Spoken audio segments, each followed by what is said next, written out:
امریکی ڈالر کھا کے نیشنل صوفی ازم کونسل بنانا اور ہے،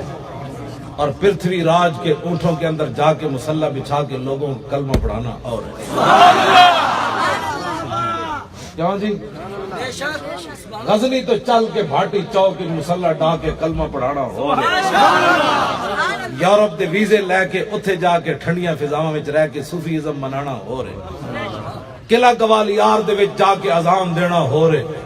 امام ربانی جا کے قلعہ گوالیار دے وچ اذان دیتی اللہ اکبر اللہ اکبر، وہ چور اور ڈاکو کہنے لگے بابا اور اتھے تیرے کنی اذان سننی کو مرید آئی؟ آپ نے فرمایا چپ کرو، میں نے پتا ہے میں جنوں اذان سنا رہا، چپ کر لبیک لبیک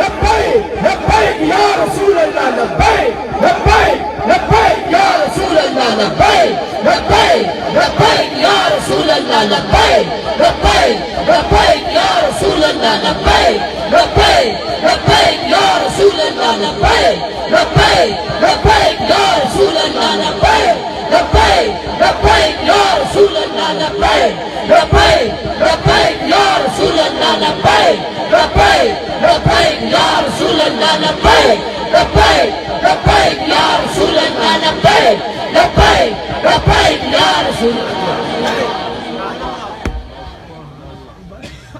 بہن بھائی کہنے والوں کے وزیروں کو بلا کر ختم نبوت کانفرنس پر بٹھانا اور ہے، اور انگریزوں کا لگے ہوئے پودے کو گولڑے سے چل کر لاہور آ کر اکھیڑنا اور ہے۔ سبحان اللہ سبحان اللہ سبحان اللہ۔ ہاں جی، لوگ آج ہمیں کوئی نیا دین پڑھانا چاہتے ہیں، نیا دین کا سبق دینا چاہتے ہیں۔ اگر تم نے کوئی یہود و نصارہ سے وفا کیا تو ہمیں اس کی غرض نہیں ہے، ہمیں تو ہمارا بابا کہہ گیا انہیں جانا انہیں مانا، نہ رکھا غیر سے کام، للہ الحمد میں دنیا سے مسلمان۔